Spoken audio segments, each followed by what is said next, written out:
Alhamdulillah, segala puji dan syukur senantiasa kita aturkan kehadiran junjungan agung terhadap kehadiran Allah Subhanahu wa Ta'ala yang dengan kasih sayangnya, dengan rahmatnya, dengan kelembutannya malam hari ini kembali memberikan karunia besar kepada kita dengan mengumpulkan kita di sebaik-baiknya tempat ini, yaitu di salah satu rumah Allah Subhanahu wa Ta'ala, untuk sama-sama kita mencari keridhaan, mencari pandangan rahmat. Mudah-mudahan setiap langkah bapak-bapak, ibu-ibu ke tempat ini menjadi alasan kita untuk dinaikkan derajatnya oleh Allah Subhanahu wa Ta'ala dan digugurkan dari setiap kesalahan, dan mudah-mudahan menjadi jalan kebaikan kita di dunia maupun akhirat, menjadi pahala yang besar yang telah kita akan dapat kebaikannya kelak ketika menghadap Allah Subhanahu wa Ta'ala. Amin ya rabbal alamin. Salawat dan salam senantiasa kita aturkan kehadiran junjungan agung Nabi besar Muhammad sallallahu alaihi wasallam, juga kepada para sahabat, para keluarga dan seluruh pengikut setia beliau hingga hari kiamat. Yang saya muliakan para alim ulama, para asatidz, para tokoh masyarakat, segenap jajaran pengurus Masjid DKM Rawdatul Makmur, dan tentu saja perwakilan dari Kelurahan Sukarame yang malam hari ini alhamdulillah telah menyampaikan sambutannya, dan seluruh undangan bapak-bapak, ibu-ibu, adik-adik yang mudah-mudahan senantiasa mendapatkan keberkahan dari Allah Subhanahu wa Ta'ala. Kita malam hari ini alhamdulillah sama-sama hadir di tempat ini untuk memperingati sebuah peristiwa yang luar biasa besar di dalam sejarah perjuangan Rasulullah SAW, yaitu salah satunya hijrahnya Rasulullah SAW yang kita laksanakan biasanya pada setiap awal bulan atau awal tahun Hijriah. Tahun ini kita telah memasuki tahun baru Hijriah 1447 Hijriah. Artinya hijrah Nabi itu sudah hampir 1500 tahun yang lalu.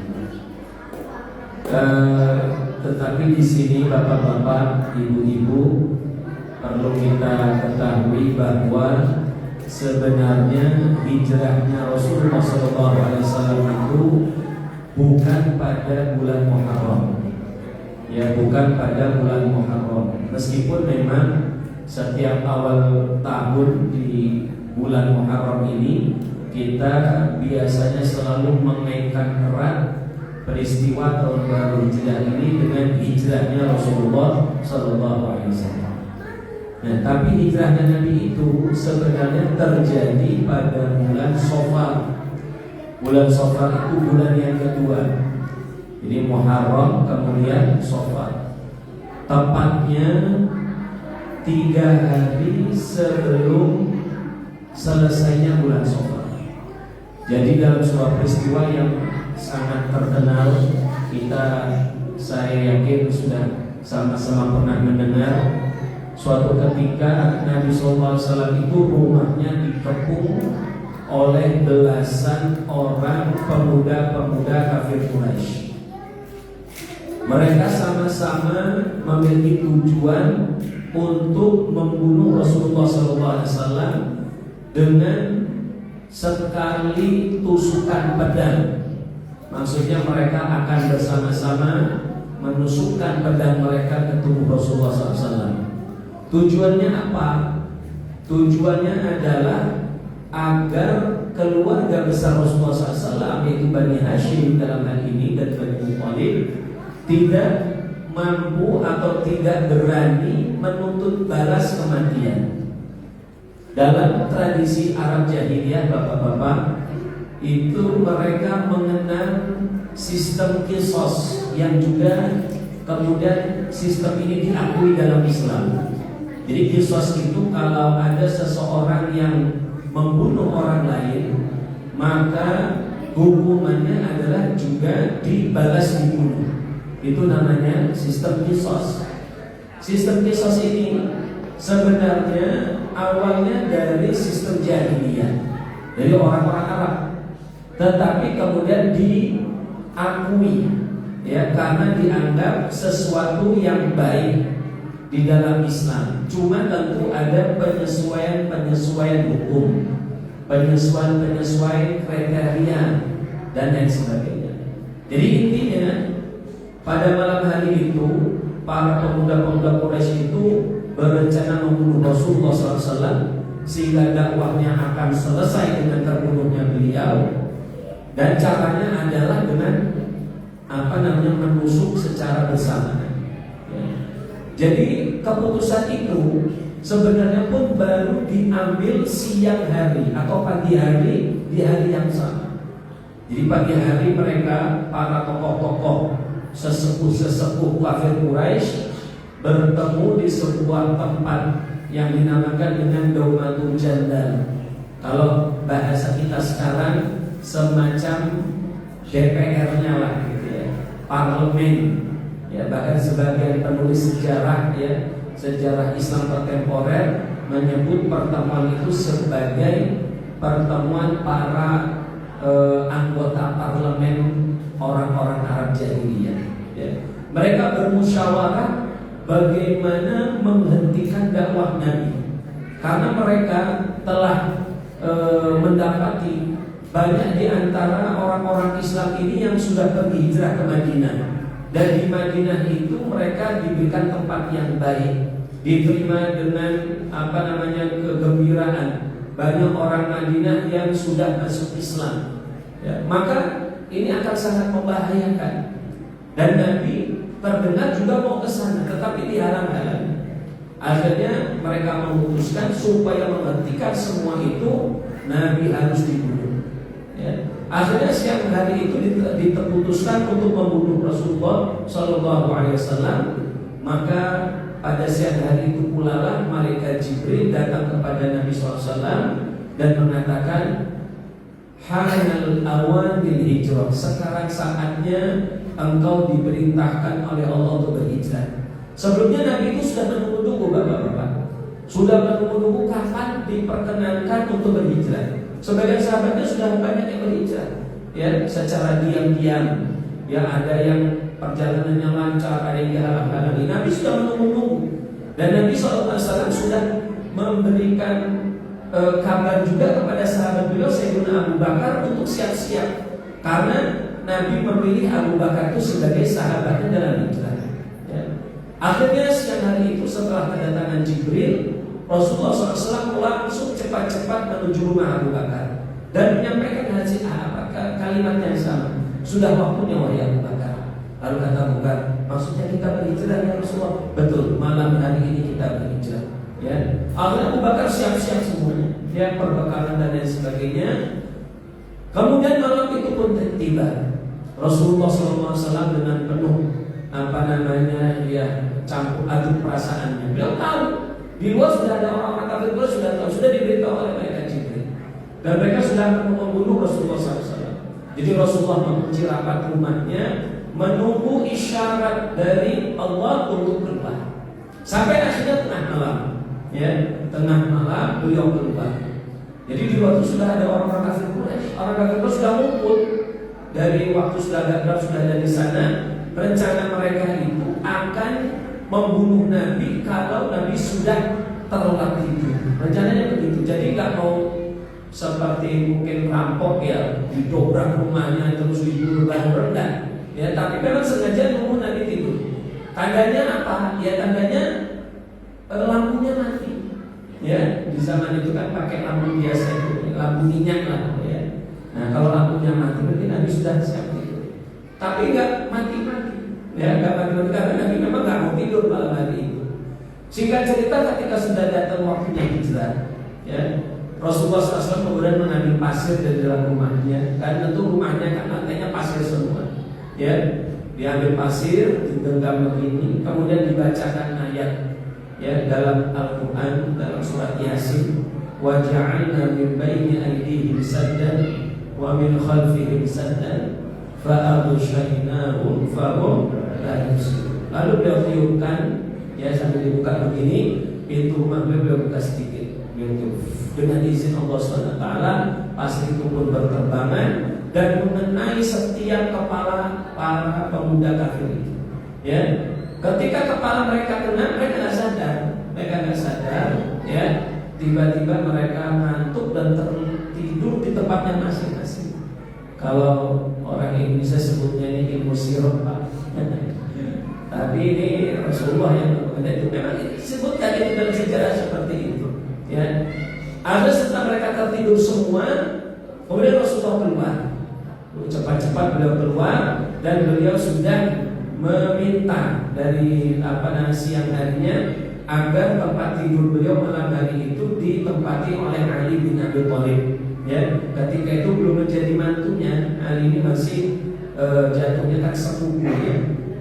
Sepupu dari Rasulullah SAW, kakak sepupu malah, karena Ali ini adalah putra Abu Thalib. Abu Thalib itu adalah anak tertua dari kakek Nabi. Ya, jadi Ali itu meskipun usianya memang jauh dari Rasulullah, ya, lebih tua Rasulullah, tapi secara pangkat kekeluargaannya lebih tua. Jadi suruh tidur di situ. Ketika itu Ali usianya sudah sekitar 19 tahun. Karena Ali itu ketika menikah, ya, usianya sekitar 21 tahun setelah perang Badar. Nah, singkat cerita Rasulullah keluar, kemudian datang ke rumah Abu Bakar. Dari rumah Abu Bakar langsung beliau menuju ke Gua Thur, ya, ke Gua Thur. Mungkin bapak-bapak yang pernah haji, pernah umrah, ya, selalu kita lewat itu Gua Thur dari jauh kita lihat. Kalau yang haji mungkin ada yang sempat naik, ya, cukup tinggi, ya, cukup tinggi. Saya pernah naik ke Gua Thur itu sekitar 2 jaman atau 3 jam waktu itu. Saya naiknya cukup besar, cukup terjal jalannya, ya. Apalagi di zaman Nabi yang memang belum ada orang yang membuat jalan dengan bagus begitu, ya. Akhirnya Rasulullah SAW malam hari itu beliau mulai hijrah, meninggalkan rumah beliau bersama Abu Bakar. Tanggal berapa itu? Itu adalah malam tanggal 28 Safar. Ya, malam 28 Safar. Jadi bukan bulan Muharram. Ya, memang Muharram ini kenapa dikaitkan dengan hijrah? Seperti saya katakan tadi, karena Muharram ini sebagai awal tahun Hijriyah. Ya, hanya sekedar karena ada kalendernya saja, ya, tahun Hijriah, tapi bukan berkaitan dengan peristiwa hijrah secara langsung, ya. Nah, kalau kita lanjutkan peristiwa hijrah tadi, Nabi kemudian bermalam di Gua Thur itu selama 3 malam. Malam 28 itu, kemudian malam 29, lalu malam 30. Setelah 3 hari, ya, ini memang sudah direncanakan dengan detail oleh Rasulullah, ya.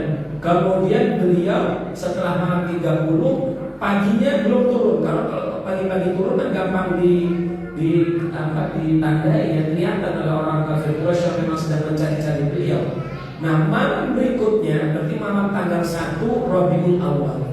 Malam 1 Rabiul Awal itulah kemudian beliau turun dari Gua Thur, kemudian jalan beberapa jauh, di situ sudah menunggu Abdullah bin Muraidin, orang yang disewa sebagai penuntun jalan menuju ke Madinah, tapi lewat jalan-jalan tikus. Jadi nggak lewat jalan umum, ya, lewat jalan tikus, ya, yang sulit untuk diketahui. Akhirnya malam hari itu langsung berangkat, tiga-tiganya menunggangi untanya diajak ngebut lah, ya, diajak ngebut. Malam hari tidak istirahat sama sekali. Bahkan ketika pagi nggak istirahat, jalan terus, ya, karena takut dikejar. Sampai ketika sudah siang, sudah lewat tengah hari, baru mereka bertiga istirahat. Ya, itulah awal beliau meninggalkan Mekah. Jadi itu malam 1 tanggal Rabiul Awal meninggalkan Mekahnya. Kalau meninggalkan rumahnya 3 hari sebelumnya, yaitu pada bulan Safar. Ya. Singkat cerita, beliau setelah 7 hari perjalanan, beliau sampai ke Quba tanggal 7 atau 8 begitu. Beliau sampai ke Quba.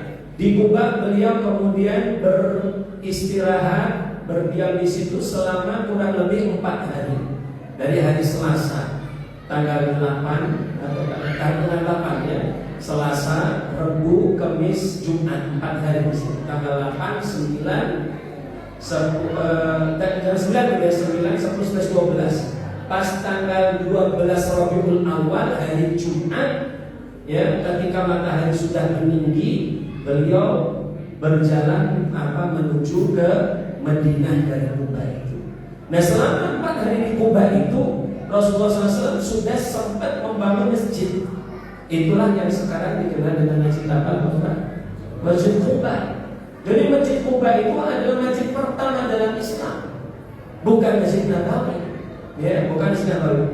Masjidil Haram bagaimana? Kalau Masjidil Haram memang sudah sangat lama itu, ya, sudah sangat lama, sudah sejak sejak zaman Nabi Ismail sudah mulai dibangun, ya, seperti itu. Kalau itu sudah sangat lama.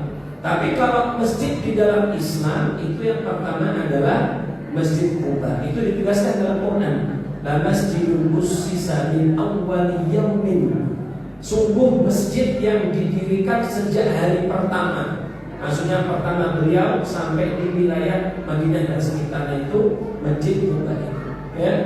Singkat cerita, tadi beliau pergi ke Madinah hari Jumat. Ya, beliau sempat sholat Jumat di kebun suku Salamah bin Auf, ya, yang sekarang kemudian diabadikan menjadi masjid Jumat. Jadi sampai nilai itu nggak jauh Pak. Kalau dari masjid Quba itu kita mungkin jaraknya sekitar setengah kilo kita ya. Setengah kilo 1 kilo, nggak sampai 1 kilo. Setengah kilo, tahu-tahu sudah datang waktu Jumat. Akhirnya Jumatan di situ. Jumatan sama siapa? Jumatan dengan Abu Bakar tentu saja pengikutnya. Kemudian Ali bin Abi Thalib. Jadi Ali bin Abi Thalib itu setelah beliau suruh tidur malam hari itu Pak ya di tempat Nabi. Lalu juga pesan ini, tolong titipan-titipan orang-orang kamu kembalikan semua ke orang-orangnya. Jadi Rasulullah itu unik Bapak-bapak. Beliau itu sangat dibenci oleh orang kafir Quraisy. Tapi orang kafir Quraisy itu kalau mau titip barang berharga, uang, emas, itu titipnya kepada Rasulullah. Misalnya mereka mau pergi jauh begitu ya, duitnya kan mereka nggak punya tempat simpanan, mungkin ada yang mereka simpan, tapi ada yang mereka titipkan. Nitipnya kepada siapa? Nitipnya kepada Rasulullah. Sejak beliau muda itu dapat titipan, karena beliau itu orang yang sangat jujur, sangat terpercaya, ya, meskipun secara ajaran banyak yang ditentang oleh orang kafir Quraisy. Jadi singkat cerita, setelah Ali membagikan semua barang-barang itu, segera mengejar Rasulullah SAW. Bahkan dalam sejarah disebutkan kalau tidak salah Ali itu jalan kaki, jalan kaki mengejar Rasulullah. Ya, jalan itu sampai ketemulah di Quba, Ya. Setelah itu Abu Bakar, Ali, kemudian beberapa orang Quba, dan Nabi sebelumnya sudah mengirim utusan ke Madinah kepada keluarganya. Jadi Nabi itu punya keluarga di Madinah, yaitu dari ibunya. Ibunya ini dari Bani Najjar, asli Madinah. Jadi diminta untuk ikut mengawal Rasulullah. Jadi yang mengawal cukup banyak, ada puluhan orang disebutkan dalam sejarah itu. Nah, sampai ke tempat Auf bin Salamah tadi, lalu datang Jumatan, lalu Nabi sholat Jumat, dan itulah Jumatan pertamanya Rasulullah SAW. Jadi Nabi baru Jumatan itu ketika di tempat itu. Ketika di Mekah, Nabi belum Jumatan. Padahal menurut kebanyakan ulama, sholat Jumat itu perintahnya diturunkan bersamaan dengan sholat 5 waktu, yaitu ketika peristiwa apa? Isra Mi'raj. Isra Mi'raj itu sebagian ulama yang mengatakan 3 tahun sebelum beliau hijrah, tahun 10 Hijriah itu Isra Mi'rajnya Rasulullah SAW. Tapi belum dikerjakan sholat Jumat. Mengapa? Karena belum memungkinkan. Sholat Jumat itu kan perlu kumpul, ya. Sementara di zaman itu nggak bisa kumpul-kumpul untuk ibadah, ya, pasti akan dibubarkan oleh orang kafir Quraisy. Akhirnya Rasulullah SAW setelah sholat Jumat beliau pergi ke Madinah. Sampai di Madinah disambut luar biasa, sambutan yang sangat hangat. Kemudian beliau menginap di salah satu rumah keluarga beliau yang bernama Abu Ayyub Al-Ansari. Ya, beliau tinggal di situ beberapa malam sampai masjid yang rencana beliau bangun dibangun dan rumahnya dibangun. Jadi setelah bermalam itu, besoknya beliau langsung cari tempat masjid, ya, untuk masjid, dan sudah dapat isyarat, sudah dapat wahyu dari Allah Subhanahu wa taala di sebuah tempat. Di situ dibeli, kemudian di situ bahkan ada bekas kuburan orang-orang musyrik, itu kemudian dipindahin semua, pohon-pohon yang ditebang, diratakan dengan bagus, dibuat masjid. Ada atapnya dari pelepah-pelepah pisang dengan tiang-tiang dari batang-batang, pisang berkorban pisang. Jadi dengan pelepah kurma, ya, kemudian dibuat ukuran cukup besar, dia cukup besar. Lalu dibuatlah rumah-rumah untuk istri beliau. Ketika istri beliau ada 2 sudah. Yang pertama adalah Zainab Ummul Masakin yang dinikahi beberapa bulan setelah wafatnya Khadijah. Ya, kemudian istri keduanya siapa? Istri kedua beliau itu ada Sayyidatuna Aisyah.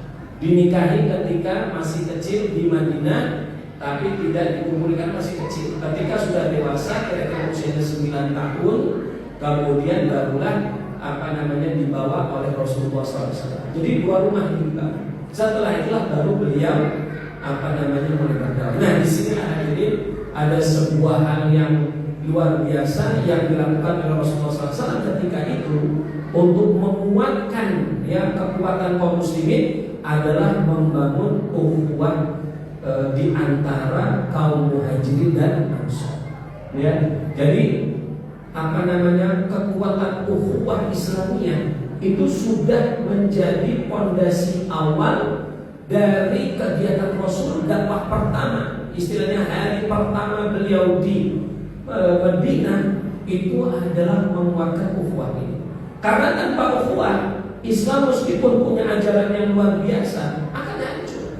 Ya, kalau ada perpecahan, ada perselisihan, mau kita punya teori-teori yang luar biasa, kita akan hancur.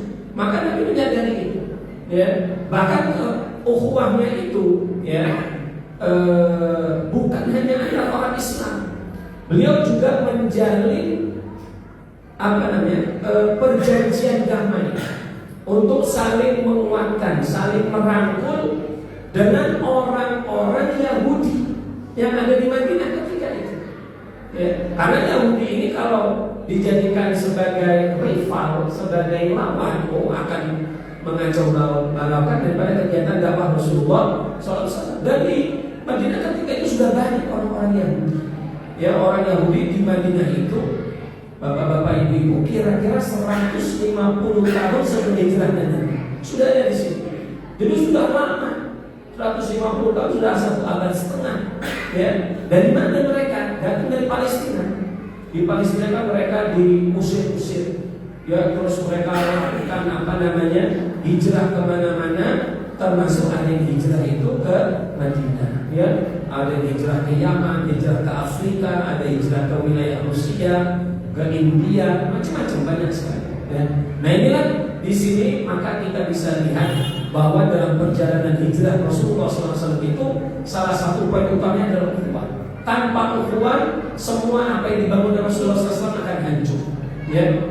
Yang beliau satukan dalam ukhuwah itu bahkan bukan sekedar ukhuwah keimanan, ya, dalam hubungan antar sesama muslim. Bahkan yang beliau satukan dalam ukhuwah itu sampai menyamai hubungan kekerabatan.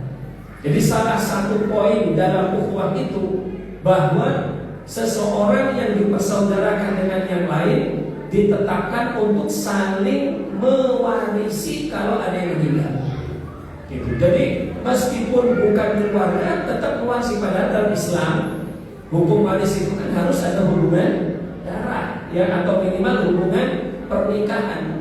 Tetapi karena keperluan yang sangat mendesak di awal-awal Islam, maka Allah SWT justru memberikan hukum syariat seperti itu. Nggak apa-apa. Awal-awal ini yang penting hubungan keimanan, sudah mereka saling mengakui, ya, akhirnya mereka saling mewarisi. Ya. Ketika itu di dalam sejarah ada sekitar 90-an orang-orang muhajirin yang dipersaudarakan dengan saudaranya dari kaum Ansor.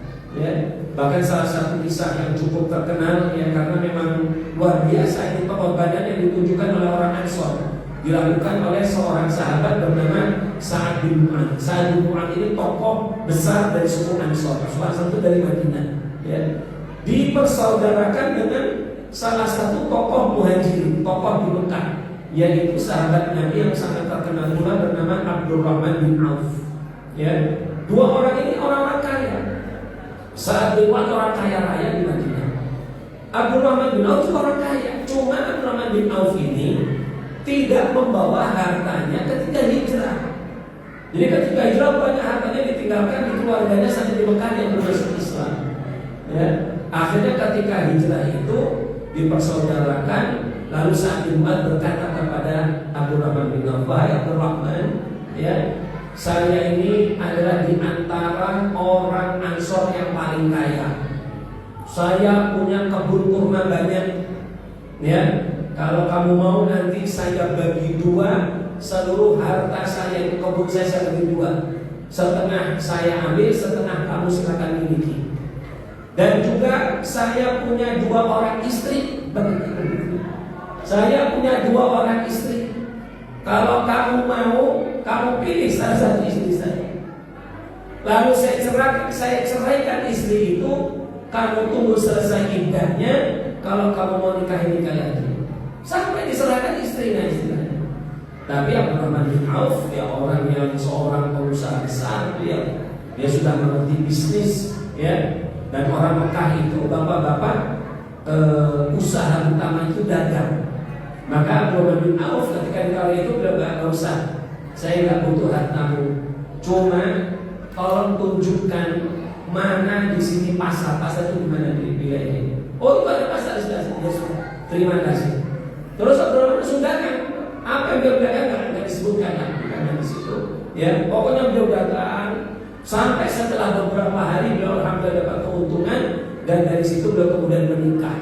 Ya, setelah menikah beliau sudah melamar mungkin orang Ansor yang ketika itu. Terus beliau datang ke masjid, di badannya itu masih ada bekas kayak orang menikah gitu kan ya.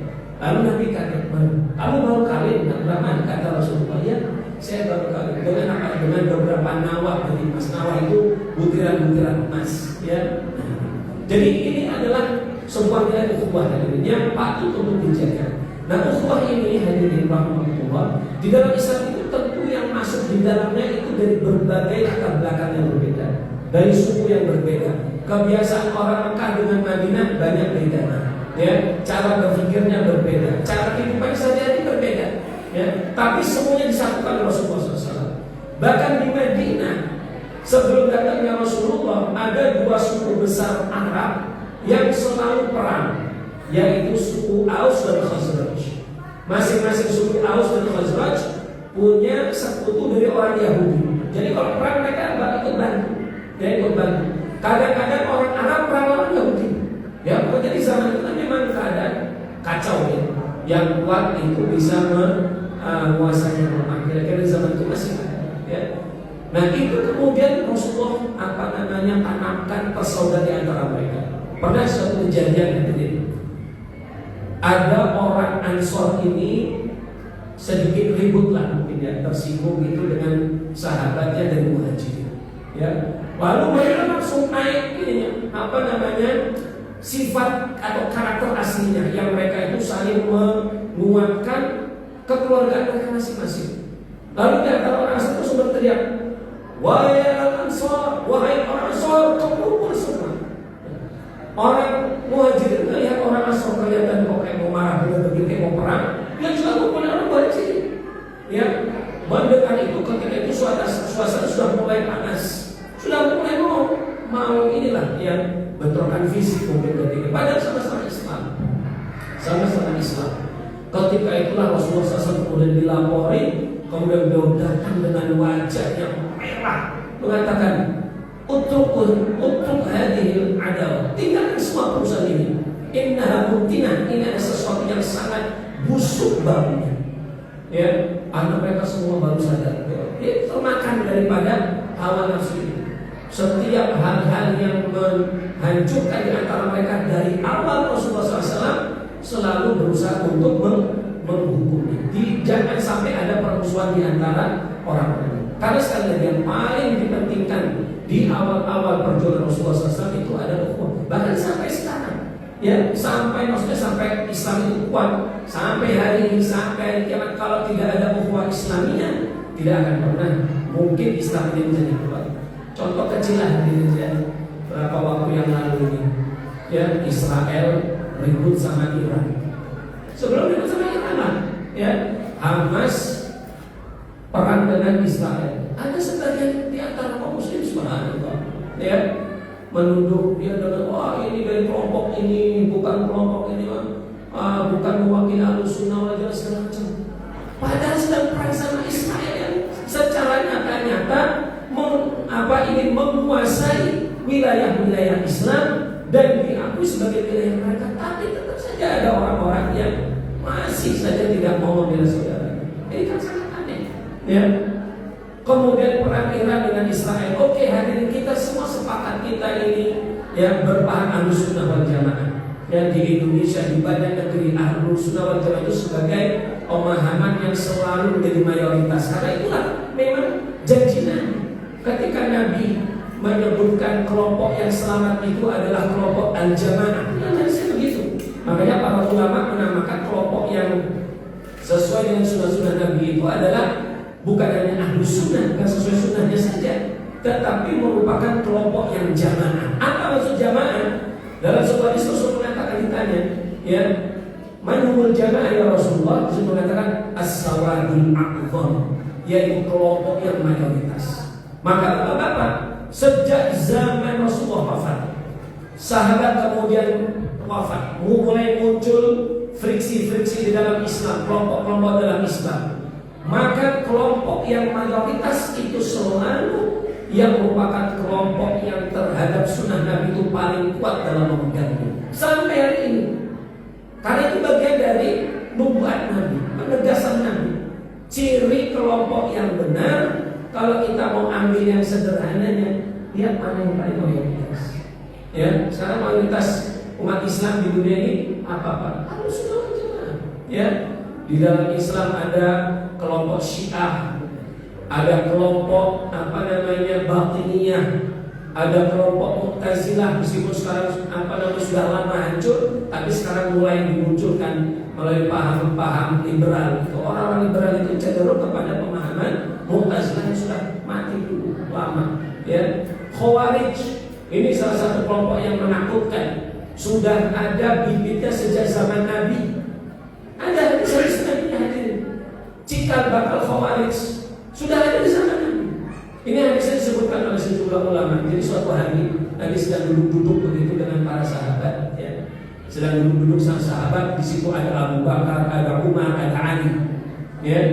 Kemudian tiba-tiba muncul orang laki-laki. Tidak disebutkan namanya. Sebenarnya saya ingin sekali cari kalau disebut namanya, tapi tidak disebutkan. Ya. Kemudian dia datang kepada Rasulullah SAW, ke orang itu, ya. Kemudian setelah datang Nabi secara spontan saat dia mengucapkan salam, Nabi tanya, apakah ketika kamu melihat kami ketika datang ini ada perasaan dalam dirimu bahwa kau ini lebih baik dari kita semua di sini? Orang itu tanya begitu, kalimat yang istilahnya kalimat ya itu nembak lah, merasa dia lebih bagus gitu kira-kira. Ya orang itu ditanya jawab jujur, ya benar, saya sempat ada rasa saya ini lebih bagus. Karena apa? Mungkin orang itu ya punya pikiran gini, ngapain sih duduk-duduk begitu? Ini di dekat masjid loh, kenapa nggak sholat, nggak ibadah begitu? Kira-kira begitu, ya. Tahu kayaknya orang itu nyalami Nabi, setelah itu masuk masjid lalu sholat, ya sholat. Ini salah satu ciri hadirin. Ada kelompok-kelompok keras dalam di zaman Nabi yang itu kemudian menjadi cikal bakal perpecahan dalam Islam yang merusak ukhuwah. Itu subhanallah ya, mungkin kita agak aneh ya. Tapi orangnya itu dari kelompok yang cenderung peribadatan dan ketaatannya itu lebih berlebihan daripada yang lain. Dia lebih dari rata-rata. Dia bukan orang yang biasa-biasa, dia ibadahnya enggak. Nanti akan saya sebutkan hadis yang lain. Justru itulah sumber perpecahan Islam. Lalu apa dengan hadis ini? Ya, Nabi mengatakan begini. Siapa di antara kalian yang berani bunuh orang itu? Bayangkan kalimatnya ini. Siapa di antara kalian ini yang berani bunuh orang itu? Itu kan perintah Nabi itu. Terus Abu Bakar, saya Rasulullah. Abu Bakar masuk ke masjid. Pas mau masuk ke masjid, melihat orang itu sedang sholat. Hanya mundur dia. Terus tanya, sudah Abu Bakar belum? Saya nggak berani mengganggu orang sholat. Bukan kamu berarti waktunya. Siapa lagi yang berani? Amal, saya Rasulullah. Masuk ke sana, orang itu sudah sujud, nggak jadi dibunuh oleh Allah. Masuk lagi, ya. Akhirnya yang ketiga nanti, setelah ngobrol begitu, Aisyah yang membunuh Rasulullah. Sampai ke sana ternyata orang itu sudah nggak ada lagi. Lalu apa kata komentar Rasulullah SAW? Seandainya orang itu dibunuh, maka tidak akan pernah ada perpecahan di dalam Islam sampai hari kiamat. Coba kalimat ini, hadis ini hadirin, ini saya sendiri baca itu kaget luar biasa. Jadi bibit-bibit perpecahan atau kelompok-kelompok yang akan merusak Islam itu bibitnya sudah ada dari sahabat-sahabat. Tapi itu mungkin ya di zaman Nabi kata sahabat, mungkin pertanyaan kita loh, sahabat kok punya seperti itu? Hadirin, di zaman Nabi itu tidak semua orang yang kemudian hidup bersama Rasulullah SAW kemudian matinya menjadi seorang mukmin yang benar. Ada yang murtad, ada. Dan setelah Abu Bakar pernah, mungkin bapak-bapak cerita, setelah Rasulullah SAW wafat, banyak di antara orang-orang Arab itu kemudian murtad. Ada orang-orang yang mengaku Nabi. Jadi ada 3 permasalahan di zaman Abu Bakar setelah Nabi wafat. Banyaknya orang murtad. Ada sebagian orang-orang ngaku Nabi lalu membuat kelompok-kelompok untuk memecah belah Islam. Dan yang ketiga ada orang-orang yang nggak mau bayar zakat. Jadi kalau ada cara begitu nggak saya. Dan itu bukan kejadian sekali ya. Ini kan kejadian di awal Islam. Ini kejadian awal Islam. Pernah kejadian, ini kisahnya satu lagi. Yang Nabi sudah katakan dari orang inilah akan keluar orang-orang yang memecah Islam. Suatu hari Nabi setelah selesai perang Hunain. Perang Hunain itu perang di Taif. Ya, perang Hunain itu perang Taif. Salah satu pertemuan besar Rasulullah SAW. Ya, pokoknya perang itu luar biasa lah dalam sejarahnya. Ya. Singkat cerita, orang-orang Taif itu bisa ditaklukkan dan Nabi mendapatkan harta rampasan yang luar biasa banyak sekali. Ya karena orang-orang sana kaya banyak sekali. Lalu harta rampasan perang itu beliau bagi.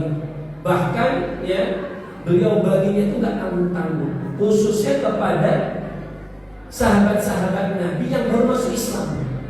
Ketika itu perang Hunain itu hadirin terjadi setelah Nabi menaklukkan Mekah tahun 8 Hijriah. Mekah ditaklukkan, tokoh-tokoh besar kafir Quraisy yang dulu menentang Nabi masuk Islam, rata-rata masuk Islam semua banyak. Ya. Setelah itu beberapa bulan perang lawan Taif. Jadi di antara mereka itu orang-orang baru Islam ada hatinya yang masih belum kuat. Ya. Akhirnya apa? Ini berdasarkan keputusan Nabi ya, harta rampasan itu nggak dibagi rata kepada para mujahidin, tapi Nabi kasih tokoh-tokoh besar itu kasih jumlah yang sangat banyak. Ada dikasih 100 unta, 100 unta. Sebagian orang Ansor sendiri ada sedih hati. Ya, ada sedih hati. Nabi tahu itu, lalu datangi Ansor. Saya melihat kalian itu bersedih wahai Ansor, karena orang-orang dari Muhajirin itu dikasih banyak. Betul ya Rasulullah. Kamu pilih mana? Saya kasih unta banyak atau kamu pilih saya pulang bersama kalian? Oh begitu kan langsung. Oh saya pilih engkau ya Rasulullah. Gak apa-apa kita akan dikasih. Yang penting engkau pulang ikut bersama kami ke Madinah. Nah dalam peristiwa itu hadirin ada seseorang yang buat gempa. Ketika Rasulullah buat pembagian yang banyak itu, tiba-tiba mengatakan ini bukan keadilan. Bagaimana ini dikasih banyak kasih sedikit? Rasulullah mendengar itu jadi apa namanya istilahnya keputusan yang dianggap tidak adil. Rasulullah marah karena Nabi ini kan seorang istilahnya apa ya, perwakilan dari hukum Allah SWT. Beliau melakukan itu atas perintah Allah. Jadi ketika dia anggap tidak adil, itu sama saja menganggap Allah tidak adil. Makanya Nabi marah. Jadi hadirin, Nabi itu gak pernah marah untuk dirinya. Nabi kalau dihina secara personal dia gak pernah marah. Nabi disakiti, dipukul, mau dibunuh, semua yang melakukan terhadap beliau semua dimaafkan. Satu hal Nabi marah, kalau yang dihina, yang direndahkan adalah hak-hak Allah SWT, yaitu ajaran dari Islam. Beliau akan marah. Termasuk itu. Beliau sudah membagikan sesuai perintah Allah. Kalau dia mengatakan ini pembagian tidak adil, langsung Nabi, ya bahasa kita mungkin emosi, marah. Karena dia tidak adil. Lalu dia mengatakan,